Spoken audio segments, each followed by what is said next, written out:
Patuloy ang pagpapaulan ng Bagyong Luis. Bunsod nito, kanselado ang mga klase sa ilang lugar habang naghahanda na rin ang mga disaster at quick response teams ng pamahalaan para sa mga apektadong komunidad. May report si Sofia Potenciano. Pinag-iingat ng Office of Civil Defense at Pag-asa ang publiko sa banta ng matinding pag-ulan at pagbaha dulot ng Bagyong Luis at habagat simula ngayong araw. Sa pinakahuling ulat ng OCD, isinailalim sa yellow warning ang ilang lugar sa Luzon, kabilang na ang Metro Manila, Bulacan, Aurora, Pampanga, Nueva Ecija, Bataan, Zambales at iba pang lalawigan sa Central Luzon at Cordillera. Dahil sa sama ng panahon, kanselado na rin ang face-to-face classes sa iba't ibang bayan at lungsod sa Region 1, Region 2 at Region 3.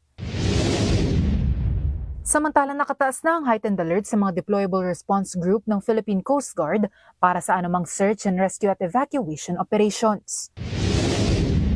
Bilang paghahanda sa epekto ng Tropical Depression Luis, agad na naglaan ang Department of Social Welfare and Development na mahigit 4 na milyong family food packs, halos 330,000 ready-to-eat food at 255,166 non-food items sa mga warehouse ng DSWD sa iba't ibang bahagi ng bansa. Para sa totoong balita sa Bagong Pilipinas, Sofia Potenciano, 3 sa tanghali ng Congress TV.